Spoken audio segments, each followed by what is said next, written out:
Good day, everyone. Welcome to Real Conservative News. I'm your host, Nathaniel Rajkumar.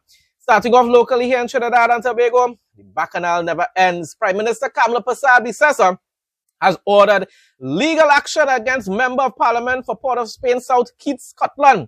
Captain Colpot, he's the hero. You remember he was the man that was supposed to take crime straight down to zero.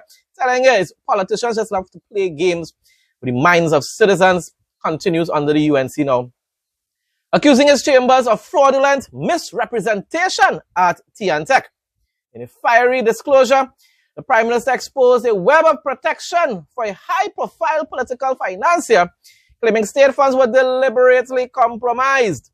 Speaking in the House of Representatives, Prime Minister Kamla revealed a manufacturing company racked up over $2.3 million in unpaid electricity arrears with a 5-year period between 2017 and 2022. We just have to work a couple hundred and we get caught. Come on, man. Opposition MPs Keats Scotland's Law Chambers was contracted by the Trinidad and Tobago Electricity Commission, T&TEC, to represent the state entity in a legal claim against the manufacturing company to recover the outstanding sum. However, Kamla claims, so I don't know. She claims the company's owner is a P&M financier, and Mr. Scotland did not do everything in his power to ensure the money was recovered, including filing key legal documents. Once again, that is a claim being made by the Prime Minister. I'm just reporting it. As a result, the Prime Minister announced that the state is striking back, calling for immediate accountability for Mr. Scotland's chambers. The Prime Minister further alleged that the evidence crossed the threshold into potential criminal conduct was billions of dollars. So of course, if it's true, then people should be held accountable for their actions. Not so? Right. Mrs. Pasabi also read into the parliamentary record a list of high-ranking officials who she claims were placed on T&TEC's elite secret protected list to ensure they were shielded from electricity disconnections despite any non-payment. Now, the thing about it is, if this is true, that is the non-payment, that even makes it more ridiculous and really serious. It just shows how the rich always gets away with everything. But I read this morning on CNC3 News, the Kakash media of Trinidad and Tobago, that a former T&TEC employee official says that that list existed for decades now. And that also, it only serves one purpose. I don't know if I believe him either. It only serves one purpose, which is to inform these elites that they are due for disconnection. So in other words, to give them a little more grace period and a little more time. We think about it as we are informed as well. We don't get disconnected after 1 billion people. I doubt that has changed within the past few months.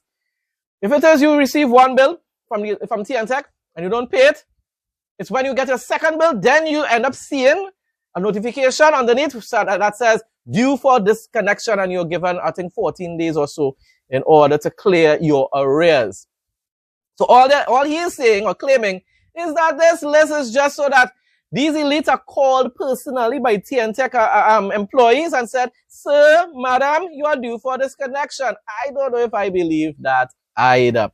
The thing about it is, what we need to do as citizens is demand that this list is, in fact, released to the public domain, and then let us decide. And most likely there will be need for legal action to be taken in order to be able to get this information into the public domain. CNC3, you all are very good at these investigative types of top issues, or investigating these type of issues.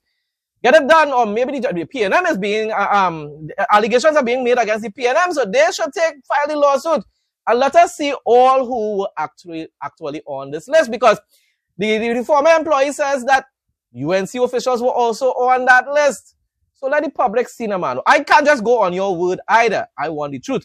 And the only way we can know the truth is if we see the actual documents from T&TEC. Sticking on the same topic, karma is coming. Jail ain't make to ripe fig. Finance Minister Devendra Tanku wound up the debate on the motion to adopt the report of the Standing Finance Committee with a sharp warning, saying that those in the past administration who spent years looking after friends, family, and financiers instead of ordinary citizens will soon face consequences for their actions. Talk cheap, you know, people. Talk cheap. We've heard that over and over again. And usually it's only the PNM for some reason actually go after their political opponents. Something with the UNC is it as demonic spell they're under something? Because the amount of corruption we have heard and being exposed by the UNC since this 1 year in office, WASA and so many different, now T&TEC. And yet all they continue to say is that, yes, people are gonna get locked up, and nobody get locked up. At least under the PNM, we just end up seeing people actually getting investigated and even arrested at times. And now I do believe that PNM actually goes after their target their opponents just for targeting sake. And I don't want the UNC to do that. But my question is, if it is you have so much evidence of wrongdoing, of criminal action being taken by the former administration, why is it taking so long for actual criminal investigations to be launched?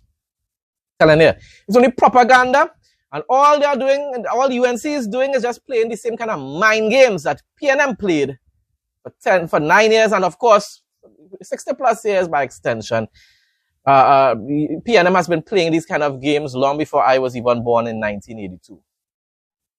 Fraudulent misrepresentation, professional negligence, and breach of contract. I have also directed that consideration be given to making a formal complaint to the Disciplinary Committee of the Law Association for breach of the Code of Conduct pursuant to the Legal Profession Act. The Prime Minister further alleged that the evidence crossed the threshold into potential criminal conduct. I have also directed that this matter be reported to the Trinidad and Tobago Police Service Fraud Squad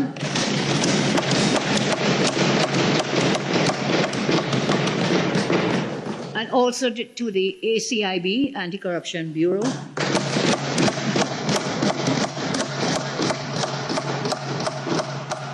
for investigation and to determine whether criminal charges should be laid for conspiracy to defraud T&TEC, misfeasance and corruption. Mrs. Prasad Bissessa also read into the parliamentary record a list of high-ranking officials who she claims were placed on T&TEC's elite secret protect list to ensure they were shielded from electricity disconnections despite any non-payment. Faith Chariot, TTT News. Mr. Speaker, all of these people on the other side who spoke were anxious to speak about this small man. They were anxious to talk about this small man. Mr. Speaker, it irritates the daylights out of me to hear those words coming from these people. But you know what I know? When I talk about a small man, I am talking about somebody who is an average citizen. Somebody who is a normal individual. Somebody who is from a lower income group, a middle income. I am talking about an average citizen. You know who they're talking about? Small contractor. Because that's all they're concerned about, you know. From day one, the only thing that those members opposite were concerned about is where you get any money from. Where you get any money from. Because all they want to know is how to spend the money. Mr. Speaker, well, you're very correct. I am corrected. They are only concerned about contractors, friends, family, and financiers, Mr. Speaker. And Karma is a lady. Karma is a lady. A bad lady. Thank you. Karma is a bad lady, but its fruits will come. In Hindi, we say Jaise Karane, Vaise Barane. I'll have to spell that for Hansard. It means what you do is what you get. Karma is coming, Mr. Speaker. JLA make the right fig. So today we had men blinking. More of that going to happen, Mr. Speaker. Tobago West MP Joel Sampson has declared that PNM is dead. you keep telling yourself that. They are never dead, never will. He made the declaration as he contributed to the motion to adopt the report of the Standing Finance Committee in Parliament, recalling that Tobago suffered under the former PNM government. He's right about that. All I'm saying is, don't ever say PNM is dead. Their base might shrink, it will never die. He said that under the UNC government and the Farley Augustine-led THA, Tobago is now experiencing meaningful progress, with residents beginning to feel the impact of new policies and programs. Yeah, they're feeling good in one way, but then there are these taxes, fees, and fines and duties, which makes life much harder as well. Not to mention, Queen Kams is ruling like a dictator and lashing out at anyone who is calling for justice, stereotyping people like myself as agitators because we are calling for police reform and an end to extrajudicial killings, justice for Kaya Sealy and Joshua Samaru. I mean, come on. So much. And she's just totally praising and worshipping the TTPS no matter what, transforming our country into a police state, placing restricted zones where people cannot, announcing restricted zones where people cannot protest anymore. These same zones that UNC used to use to be able to protest, because those are the most strategic, most effective places to carry out a protest. Now she's restricted it. So come on. Those type of things are overshadowing all the good that UNC does. They're doing good. I want to say that they will manage the economy much better than the UNC, I mean the PNM, right? They will improve our infrastructure, healthcare, and so forth. But when you are governing a country like a dictator, all that doesn't matter though, because people's freedom matters more than anything else. And respect. You have no respect for anyone anymore, Kamla. And that is the problem. My response, you're living in a fantasy world, my brother, because even though PNM became very unpopular due to corruption, incompetence, and exploitation of the citizens of Trinidad and Tobago, many individuals will still vote PNM by default. It's in their nature, especially because of tribalism. The 1/3 who boycotted the general election last year will ensure make sure to dip their finger for the Bali's in 2030. Then you feel they're going to stay home again? No, because they realize, wait now. But we didn't go out to vote because we fed up at how Rowley was governing the country and Zami Young. But now UNC coming and frustrating us too and persecuting us. So now we will go back and vote for we abusive husband, PNM. Farley may be able to retain all his seats in Tobago, though, because he's doing quite well in Tobago. But as long as the UNC continues to rule this nation as if it's an autocratic police state, they will never win another election in this country. People, that is common sense. All the UNC fanatics outside here who say, oh, you just talking nonsense. Keep telling yourself that. You can't lie to the population and treat them like criminals and agitators when they crowd for justice and yet expect them to still vote for you. It doesn't work that way. I don't want the PNM to win. I'll be voting for a third party next time around, though, God's willing. Because I ain't trusting the UNC again. Never again. Unless they change, and they have to significantly change. And Kamla has to go. Kamla has to resign. As Prime Minister, let somebody else take over. Most swing voters will prefer to take abuse from the mighty Morphin Ghanaian PNM, coal pot bicycle, no harm, no macaroni pie PNM, than to continue to receive that same type of treatment under the United National Congress. As I said before, the UNC fanatics outside, they will say, oh, you're talking nonsense, you're talking about PNM propaganda. No, I'm speaking facts because I don't support the PNM. Address some notions in the space. And you know, I listened to the members on the other side, especially my good friend up there, according to the Wassa Workers MM, because he came to Tobago as the former Minister of Public Utilities and did upgrade works over 100 million, and up to now, pressure in the pipeline. You open your water, there's air coming out. The member ran a pipeline along the Claude Noel Highway to Canaan and forgot to connect back the fire hydrants, causing us a $20 million fire at a hardware in Canaan. When fire services got there, no water in the hydrant because it was not connected. He was in charge of that project in Tobago. I realized all of a sudden they care about Tobago, they care about Tobago. You know when they're out of office, that is when they just care about Tobago? They were in office for 10 years. They had a THA administration, a PNM as well. But you know, they had the playbook. Whatever they give to them, we could live with that. That is them. We could live with that. And then My predecessor, I hear she mouth big all of a sudden. I don't know where she come from. I bury she in a political grave long time. But all of a sudden,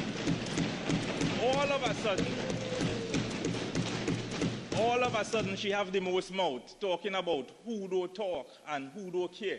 Right now she in Tobago fighting for zero, trying to bring back a dead horse, trying to paint the face with mascara. You can't bring back a dead horse. PNM dead. End that story. I know in life, you know, there'll be boasting about the 70 years old. In life, we guarantee 3 squanten. So all the 3 squanten come to an end. That is the end of the ballistics. They say they care about Tobago. And my predecessor, she said she so care. But where was she when they relocated the persons at Crumstain to facilitate the airport expansion? Where was she? She was a silent line, silent night, holy night. Not a word to the former Prime Minister when persons were being bullied, being advantaged and removed from their homes without proper payment. But Notsi was there for them. Notsi stood in the gap for them.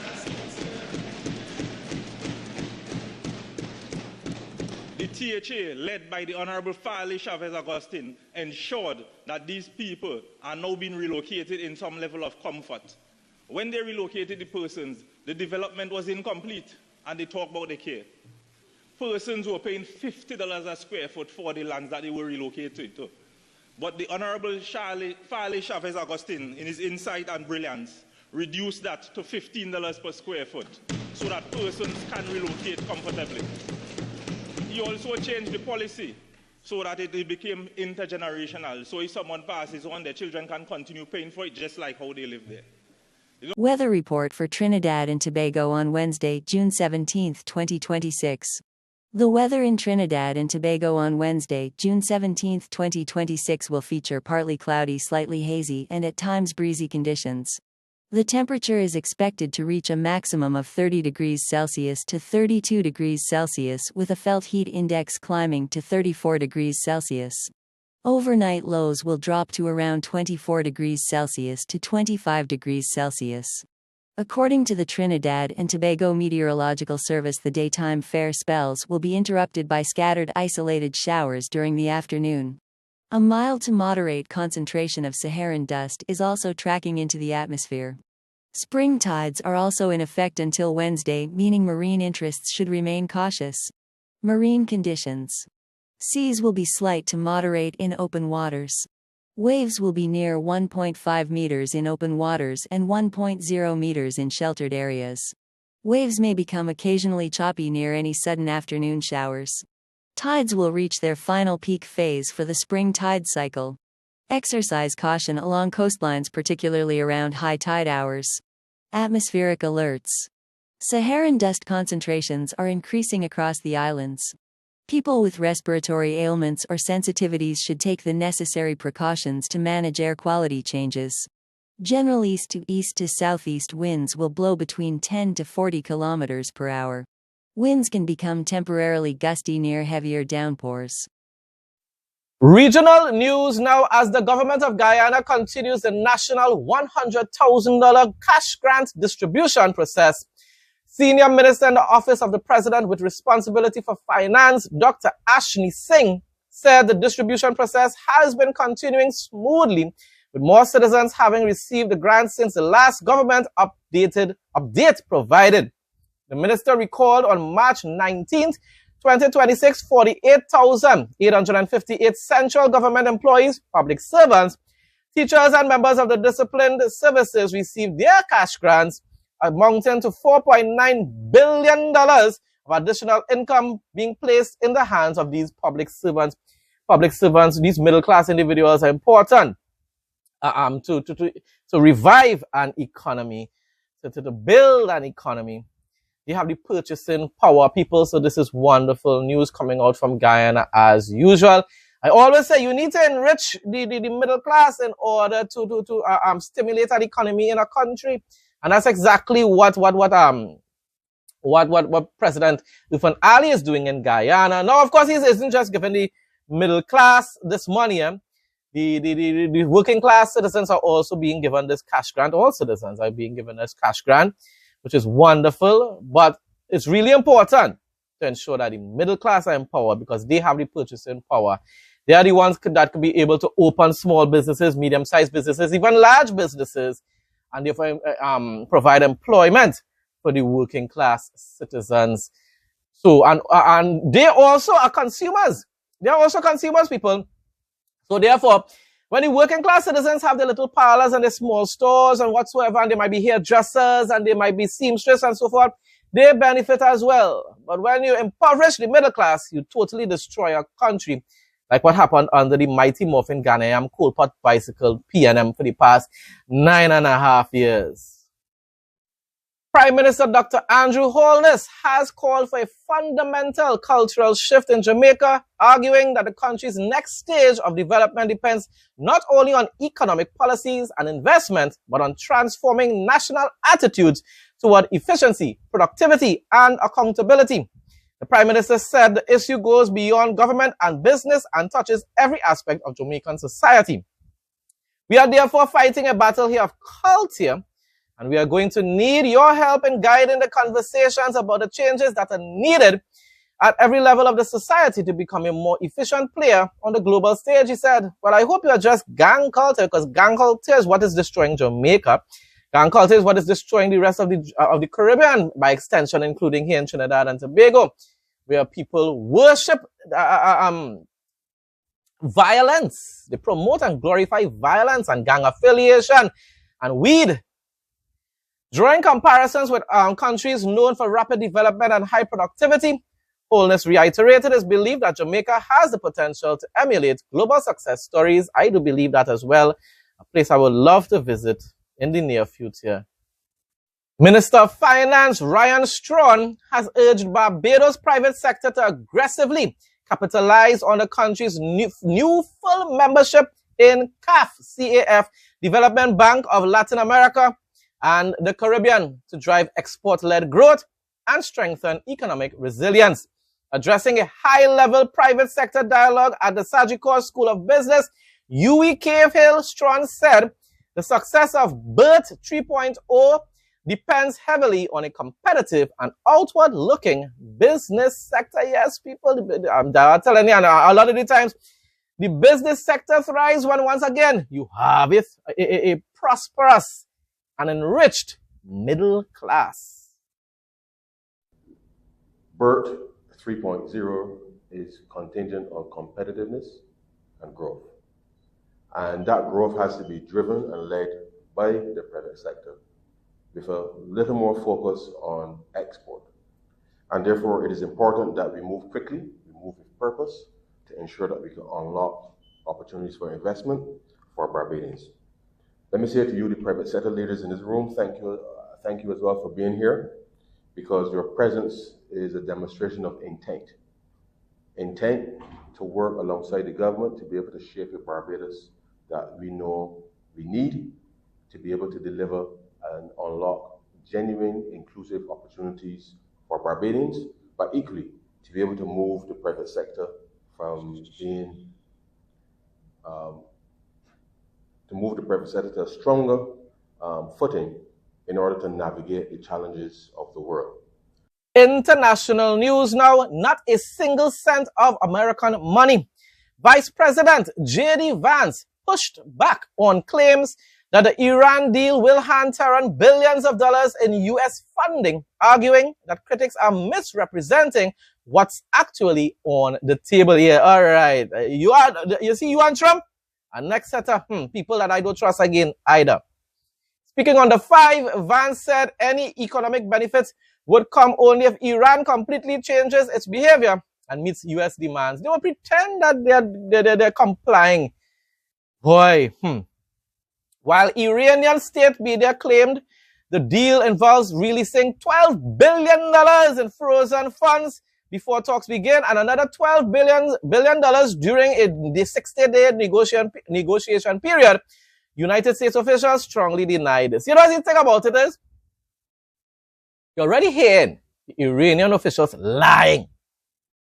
And yet you believe that they will hold, they will actually comply to the terms and conditions that are being set by King Trump, because he believes he's the king of the world. He's under the Antichrist spirit, of course. So if they can lie about these type of things, you really trust them to keep their promise about anything else? Vance is the one that, along with Witkoff, but you ain't even hear much about Witkoff anymore. So it seems as though Vance is even more radical than Witkoff.